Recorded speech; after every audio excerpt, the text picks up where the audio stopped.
할렐루야. 요즘 새벽에 요한계시록 말씀들을 함께 나누고 있습니다. 2장과 3장에서는 7개 초대교회 주님이 하시는 말씀이 기록되어 있습니다. 칭찬과 격려를 받는 교회도 있고 책망과 경계를 받은 교회도 있습니다. 이 당시에 대략 초대교회가 한 300여 개 정도 되는 교회가 있었다고 합니다.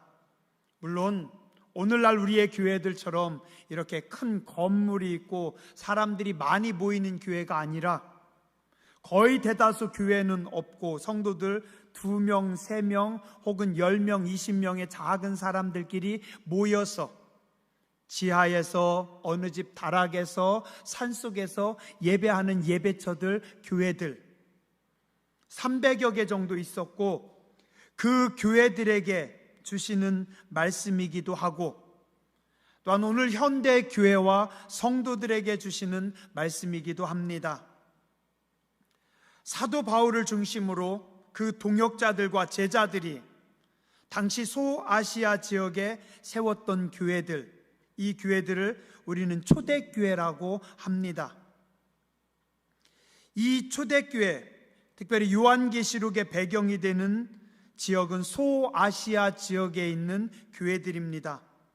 이 지역은 당시에 로마가 엄청난 속도로 팽창하면서 세계를 지배하던 시대 로마의 통치권 아래 있는 지역이고 땅이고 교회들입니다.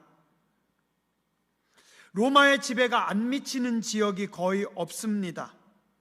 거의 모든 곳에 로마의 군대가 머무르고 로마의 법에 따라 움직이는 시대. 로마가 세계를 지배할 때 초창기에는 종교의 자유를 주는 듯 했습니다. 그러나 점점 로마의 지배권을 강화하면서 로마 황제를 신격화합니다. 그래서 로마의 화폐에 돈에다가 황제의 얼굴을 그려놓고 황제의 신상들을 각 도시에 만들고 로마 황제를 신으로 섬긴다라고 하는 서약을 받아냅니다. 그리고 만약에 로마의 황제를 신으로 섬기지 않으면 로마의 군대가 강하게 압박해서 박해하고 또 심지어는 잡아 죽이기까지 합니다. 그리고 로마의 경제력으로 큰 손실을 입힙니다. 오늘 우리가 방금 읽은 요한계시록 3장 7절 이하에 이 빌라델피아 교회라고 하는 교회가 나옵니다. 이 교회는 바로 앞에 나오는 사데라고 하는 지역에서 동남쪽으로 한 40km 정도 떨어진 곳에 고원지대에 세워진 도시입니다. 이 도시는 지진이 좀 많이 일어나서 지진의 피해가 종종 있었고 근데 또 화산재로 인해서 땅이 비옥해가지고 포도 농사가 잘 됐고 포도주로 유명했던 도시라고 합니다. 포도가 많이 나오다 보니까 헬라의 여러 신들 중에 특히 술의 신인 디오니소스를 숭배하던 땅이기도 합니다. 초대교회 요한계시록에 나오는 7교회 중에는 가장 역사가 짧은 교회입니다. 그러나 교통의 요충지이기 때문에 로마로 가려면 꼭 이 빌라델피아를 지나가야 되고 이곳이 많은 사람들이 오고 가는 길목이다 보니까 작은 아덴이다라고 하는 별명까지 붙은 문화가 꽃핀 도시입니다.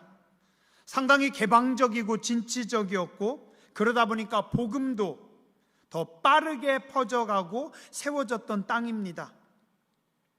좋은 도시인데 한 가지 문제가 있다면 아직도 옆에 카타카우메네라고 하는 활화산이 있고 지진이 너무 자주 일어나고 있는 땅이라는 겁니다. 이곳에 세워진 빌라델피아 교회는 초대교회 7교회 중에 서머나 교회와 함께 주님께 가장 많이 칭찬받았던 복된 교회입니다. 그리고 이 빌라델피아 교회에는 아주 좋은 별명이 하나 있습니다. 무슨 별명인지 아세요? 한번 따라서 하시죠. 열린문 교회. 예, 오늘 여기 성경에 보면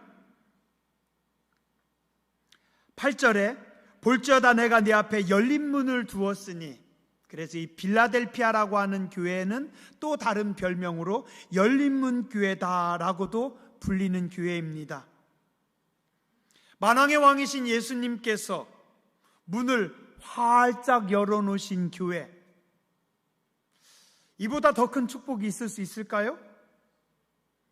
무엇을 하든지 주님이 문을 열어놓으시면 거침이 없습니다.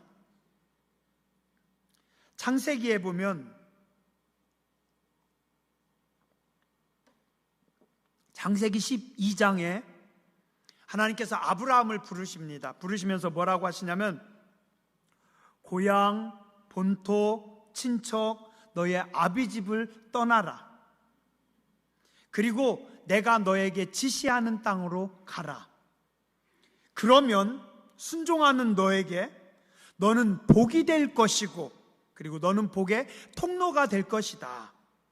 하나님께서 아브라함을 딱 택하고 아브라함에게 말씀하셔서 네가 순종하면 너는 복이 되고 너는 복의 통로가 될 거다. 그랬더니 이 말씀을 받은 이후로 아무도 아브라함을 감당하거나 이길 수가 없습니다. 대제국 애굽의 왕도 그는 함부로 건드릴 수 없습니다. 또한 그가 자기 식솔들 318명만 데리고 전쟁에 나갔어도 전쟁에 승리한 4개 지역 연합 왕들과 싸워서 이기고 자기 조카를 구해옵니다. 왜요? 하나님께서 복의 사람으로 축복하셨기 때문에. 그 재밌는 게요, 그 자식들에게도 하나님께서 계속해서 축복의 문을 여십니다. 창세기 26장에 보면 이삭이 사는 땅에 큰 흉년이 됩니다. 다 죽게 생겼어요. 그래서 이삭도 밑으로 내려가려고 하는데 하나님 말씀하십니다. 너는 내려가지 말고 거기 머물러라. 그래서 이삭이 하나님의 말씀에 큰 흉년이 들었는데 거기서 멈춰버립니다. 그랬더니 창세기 26장 12절부터 15절에 이렇게 말씀합니다. 이삭이 그 땅에서 농사하여 그해 100배나 얻었고 여호와께서 복을 주심으로 그 사람이 창대하고 왕성하여 마침내 거부가 되어 양과 소가 떼를 이루고 종이 심이 많으므로. 자, 이삭이 큰 흉년을 만났지만, 큰 기근을 만났지만 하나님의 말씀에 순종해서 멈췄더니 그해 하나님께서 100배의 복을 주시고 창대하게 하고 왕성하게 하고 마침내 거부가 되게 하고 양과 소가 떼를 이루고 종이 심이 많았다 라고 성경은 말씀합니다. 하나님께서 이삭에게 복을 주셨다는 거죠. 그랬더니 그 주변에 사는 블레셋 사람들이 이삭과 그의 집안을 시기합니다. 그래서 어떻게 해요? 블레셋 사람이 그를 시기하여 그 아버지 아브라함 때 그 아버지의 종들이 판 모든 우물을 막고 흙으로 메웠더라. 그 주변 지역에 살던 블레셋 사람들이 기분 나쁘니까 이삭의 아버지 아브라함이 팠던 우물을 다 메워버려요. 우물에다가 흙을 부어버려요. 세상에 이런 사람들이 어디 있어요, 그죠? 요즘이나 옛날이나 물은 생명인데 남이 우물에다가 흙을 붓고 남의 우물을 메꾼다라는 거, 이건 아주 악한 인간들이에요. 하나님께서 이삭을 축복하시니까 주변 사람들이 그걸 기분 나빠해서 이삭의 축복을 막아버리려고 해요. 그리고 이삭에게 뭐라고 하냐면 네가 이것을 떠나라고 합니다. 그랬더니 이삭이 뭐라고 해요? 알았어, 갈게. 그리고 가요. 그리고 다른 곳에 가서 그곳에서 예전에 아버지가 팠던 우물을 이삭이 다시 파요. 그랬더니 그 예전에 아버지가 팠던 우물에서 또 물이 나오는 겁니다. 이걸 본 그 지역의 목자들이 와가지고 이거 예전부터 우리 거였어, 내놔라고 하면서 이삭이 판 우물을 또 뺏어버려요. 마음 좋은 이삭은 싸우지도 않고 옆으로 또 갑니다.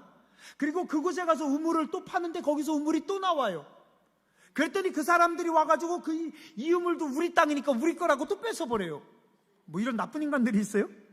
근데 이삭은 또 가가지고 알았어 하고 가서 다시 우물을 파는데 또 우물물이 쏟아져 나와요. 이스라엘은요, 물이 많지 않아요. 요 시대가 언제냐면 지금부터 한 거의 4,000년 정도 전이 시대. 4,000년 전에 우물 파는 거 쉬울까요?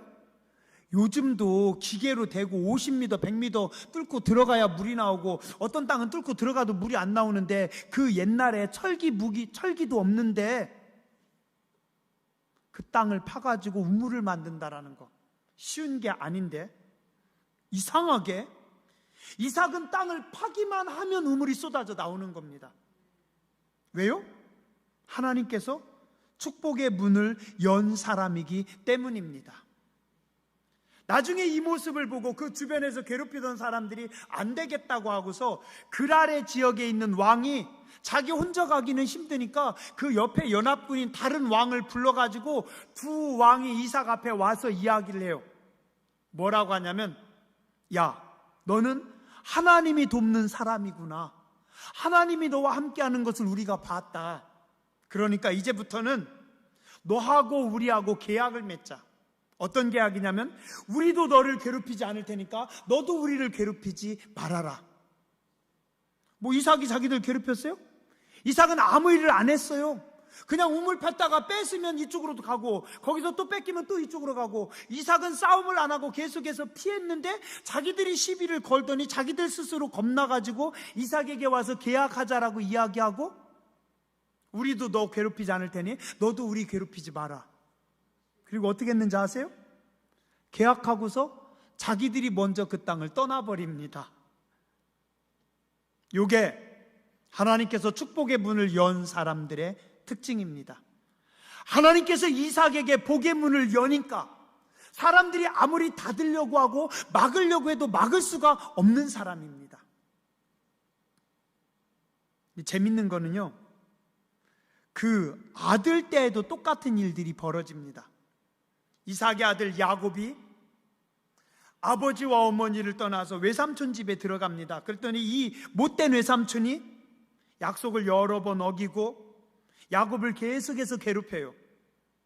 그의 처남들이 야곱을 괴롭힙니다. 근데 하나님께서 야곱을 도와주시니까 외삼촌이 처남들이 아무리 괴롭혀도 야곱은 막을 수가 없는 겁니다. 강한 그의 형 에서가 야곱을 막으려고 해도 하나님이 열어버리시니까 막을 수가 없는 겁니다. 우리 권사님 자리 좀 이렇게 좀 받으래요. 어디 누가 젊은 분, 김은숙 권사님이 자리 좀 받으래요. 뒤에요. 예. 그래서 일찍 오시는 분들이 좀 앞으로 오셔야 돼요. 늦게 오시는 분들 좀 앉게.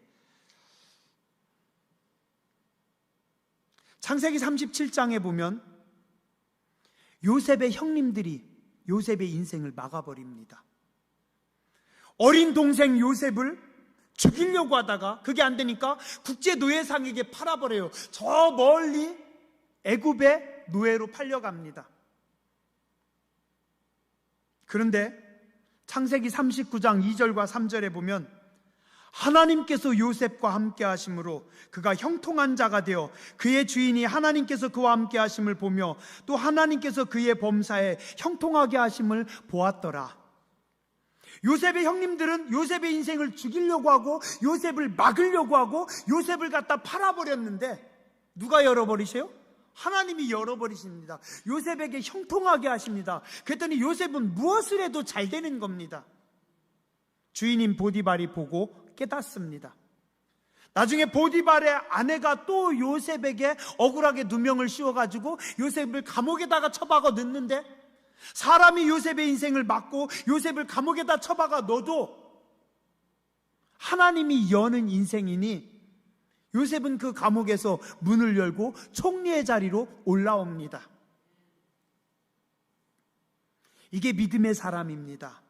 이게 하나님께서 돕는 하나님의 사람들의 모습이고 오늘 빌라델피아 교회의 모습입니다. 축복이죠.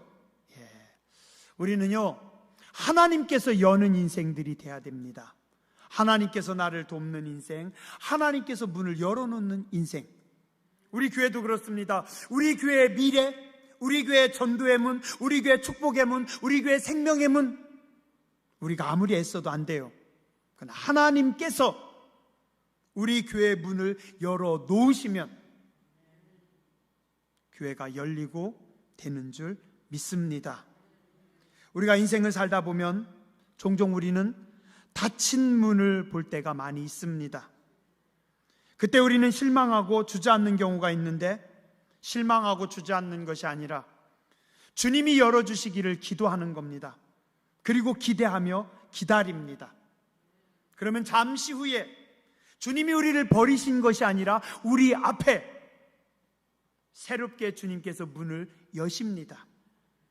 물론 때로는 닫힌 문 앞에서 우리가 힘들 때도 있지만, 그 닫힌 문은 우리를 훈련시키시기 위해서 하나님께서 잠깐 닫아놓은 것이고, 때가 되면, 기도하면 하나님께서 닫힌 문들을 여는 열린 문의 때가 오는 줄 믿습니다.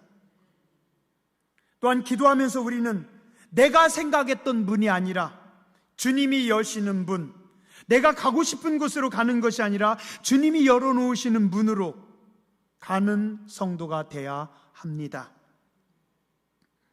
그렇다면 오늘 주님은 왜 빌라델피아 교회에게만 열린 문을 두셨을까요? 다른 6교회에게는 주님이 너희들 앞에 열린 문을 열어놨다라고 말씀하지 않으셨어요. 유독 빌라델피아 교회만 네 앞에 열린 문을 두었다. 그 이유가 8절에 보면 나옵니다. 8절 뒷부분에 보니까요, 내가 네 행위를 아노니 네가 작은 능력을 가지고도 내 말을 지키며 내 이름을 배반하지 아니하였도다. 자, 한번 따라서 하시죠. 작은 능력으로도 말씀을 지키고 주의 이름을 배반하지 않았습니다.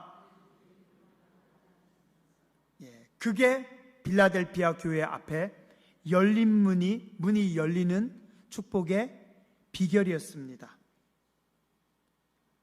빌라델피아 교회는요,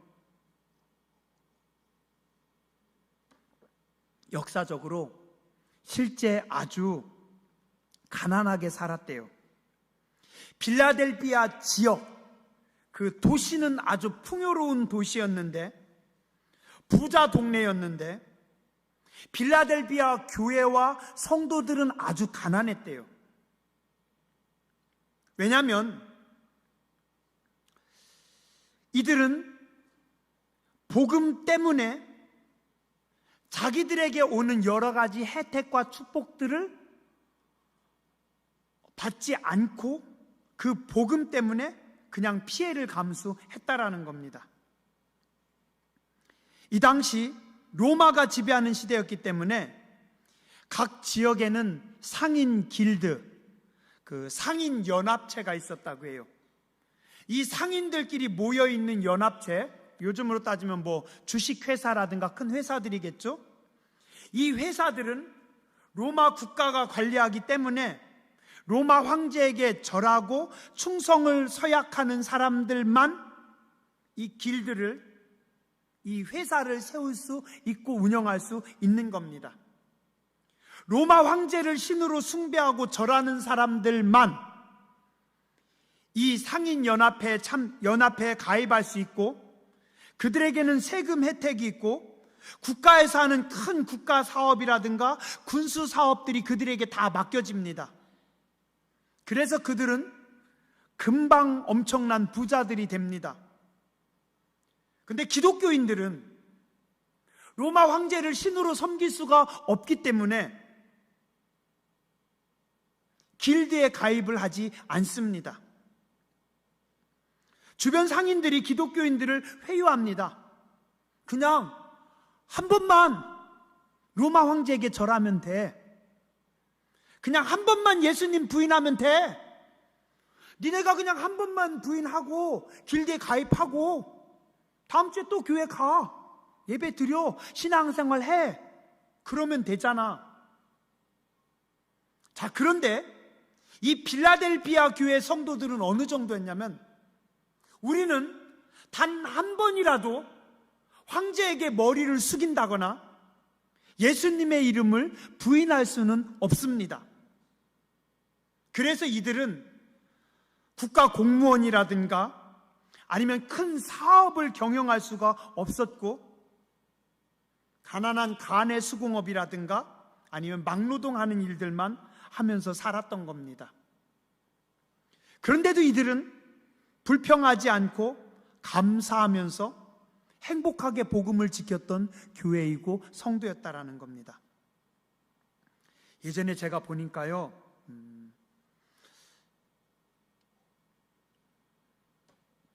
어떤 성도님이 한참 됐어요. 20여 년 전이었어요. 시청의 공무원이었어요. 참 힘들대요. 왜요, 집사님? 시청에서 무슨 건물을 세우면, 요즘은 어떤지 모르겠어요. 건물 이렇게 기공식 같은 거 하면 그 앞에 꼭 돼지를 놓는대요. 그리고 그 돼지 머리에다가 시장님부터 시작해가지고 사람들이 다 가서 거기다 10,000원짜리 다 끼우는데요. 요즘은 어떤지 모르겠는데 예전엔 그랬대요. 그럼 이분은 시청의 말단 공무원인데 자기가 힘들다는 거예요. 안 가면 찍히고, 또 그런 일들을 꼭 주일날 하고, 어떻게 해야 되냐고. 저 뭐라고 말을 못 하겠더라고요. 집사님, 그렇네요. 참 힘드네요. 저도 같이 기도할게요.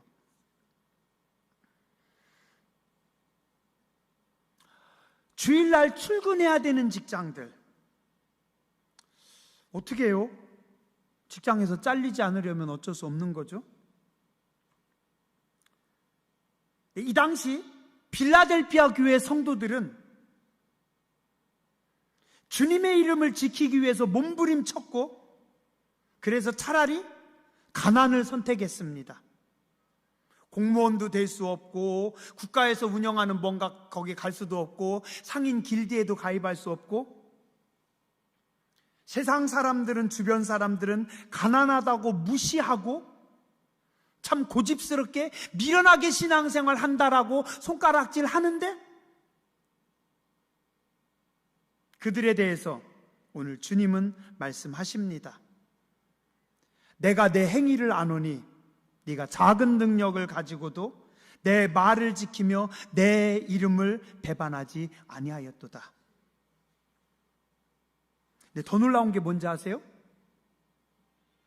이 가난한 빌라델비아 교회가요, 그 주변에 300여 개나 되는 교회들에서 성만찬 때 성찬식을 할 수 있는 포도주를 이 빌라델비아 교회 성도들이 다 댔대요.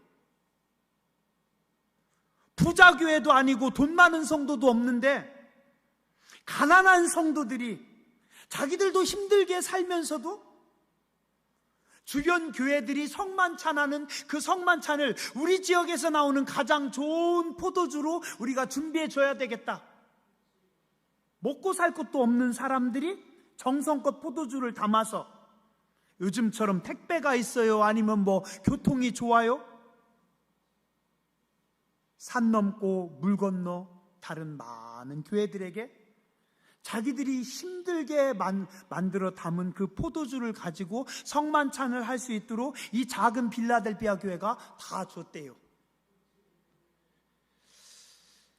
야, 이러니 주님이 기뻐하시는 겁니다. 가만히 보면 정말 그래요. 교회 일은요, 주의 일은요, 돈 많다고 하는 거 아니더라고요. 돈 없는 사람들이, 배우지 못한 사람들이, 더 힘겹고 어렵게 사는 사람들이 사랑으로, 열심으로 섬기는 겁니다. 하나님을 섬기는 것은 계산으로 섬기는 것이 아닙니다. 힘에 겹도록 섬길 때 그 모습을 주님이 기뻐하십니다. 우리가요, 참 사람이 그렇더라고요. 내가 자식을 사랑하며 섬기는 건 계산을 안 해요. 저도 진짜 그래요. 충선이나 체린이가 필요하다고 하면 계산 안 해요. 뭐고 어떻게든지 다 해줘요. 그런데 부모님은요, 위에 어른들이 뭐가 필요하다고 하면 인간이 계산을 하더라고요. 그 정도 내가 지출해도 될까? 이번 달에 그만큼 해드리면은 우리 힘든데, 이게 얼마나 치사해요, 그죠? 제가 그러고 있더라고요. 부모님에게는 계산하고 자식에게는 계산 안 하고 다 사랑으로 섬기는 거예요. 하나님은 우리에게 계산하지 않고 다 주셨는데 우리는 하나님 앞에서 계산기를 두둥기고 있어요. 나에게 얼만큼 이익일까? 나에게 얼만큼 손해일까? 재밌는 게요, 이 빌라델피아라고 하는 이름이 뭐냐면 기원전 159년에서 138년경에 그 버가모의 왕 아탈루스가 자기 동생을 그리면서 형제를 사랑하는 땅이다라고 해서 형제 사랑의 이름으로 빌라델피아라고 하는 도시의 이름을 졌어요. 그런데 그 형제 사랑을 실천한 것은 누구냐면 정작 이 도시에 사는 가난한 성도들이, 그들이 몸소 형제 사랑을 보였다라는 겁니다. 고린도전서 1장 26절에서 29절에 보면 형제들아 너희를 부르심을 보라.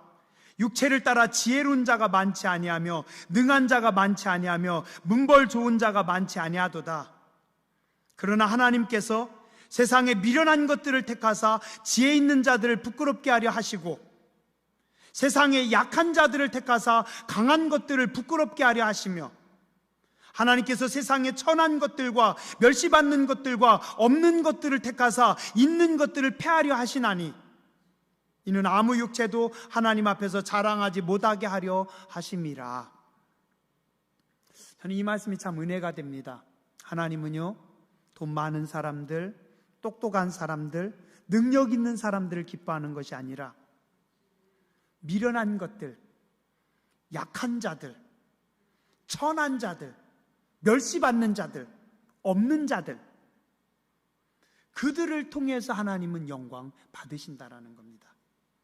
그러니 이 가난한 빌라델피아 교회의 충성과 헌신을 주님이 기뻐하셨습니다. 하나님께서 여러분들에게 뭔가 요구하거나 말씀하시면요, 하나님 왜 납니까? 그러지 마시고, 저 사람이 나보다 부자인데? 그러지 마시고, 하나님 나 같은 거를 불러주셔서 나 같은 사람에게 감동 주셔서 나 같은 사람에게 하나님께서 요구해 주셔서 하나님 은혜입니다. 9절에 보면 사탄의 회, 사단의 모임이 나옵니다. 이게 누구냐면 당시 유대인들입니다. 이들은 회당 중심으로 모여서 살아가고 점점 유대인들의 숫자가 늘어났어요. 이들은 하나님을 섬기는 사람들이라고 합니다. 장사도 잘해서 부유해지고 지역의 유지들이 됐어요. 그런데 이 유대인들 속에 예수님을 믿는 사람이 나오면 어떻게 합니까? 개종하는 사람들을 자기들이 쫓아내버립니다. 출교시켜버려요. 그리고 뭐 하는지 아세요? 유대교 사회에서 개종하는 사람들을 출교시키고 그리고 바로 로마 군대에 신고해버려요. 저놈이 예수 믿는 놈이다, 잡아가라.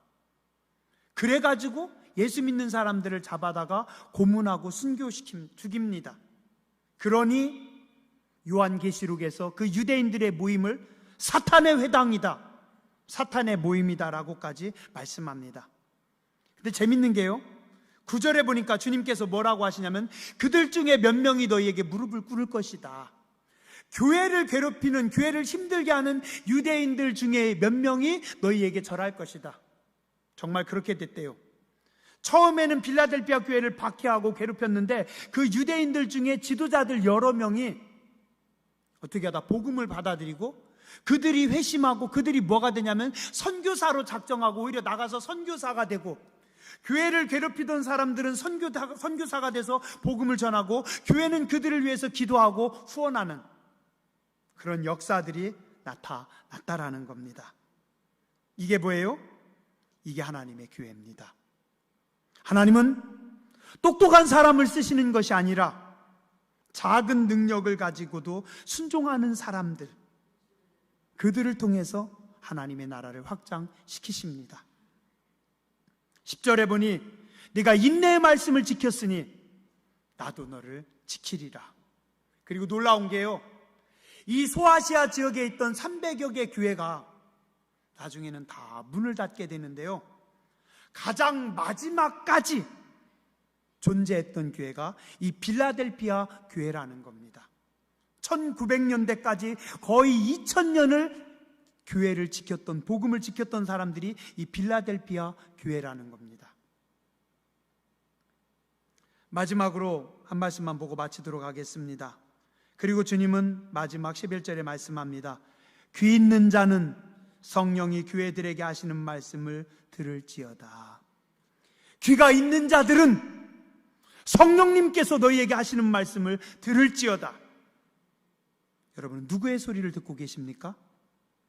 안타깝게도 마귀의 소리를 듣는 사람들도 있고, 세상의 소리에 민감한 사람들도 있고, 자기 내면의 소리에 민감한 사람들도 있습니다.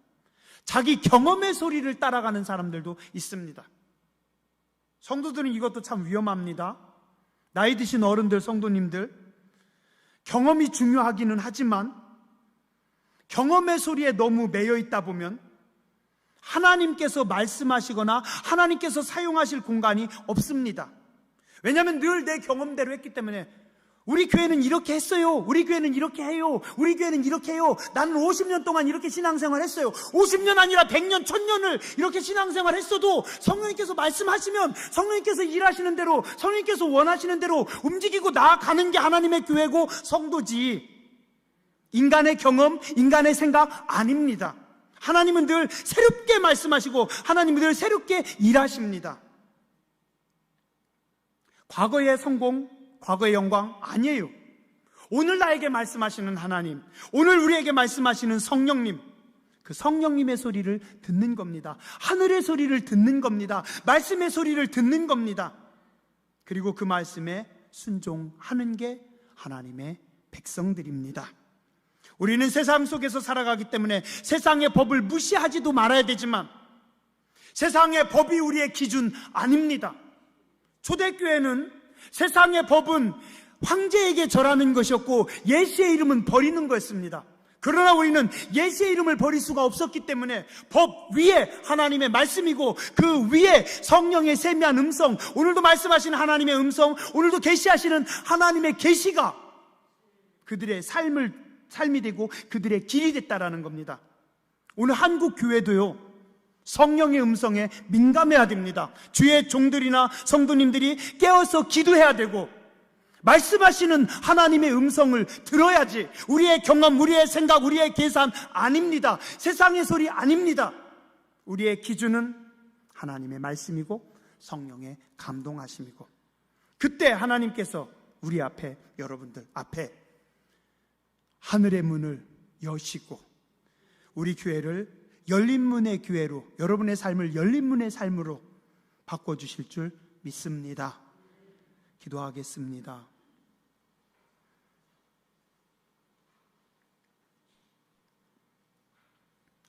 거룩하신 하나님, 은혜로우신 주님, 저희들 주님 뜻대로 산다 하면서도 너무 많이 주님 뜻보다는 우리의 생각과 우리의 욕심과 우리의 고집이 앞서가고 있었음을 고백합니다.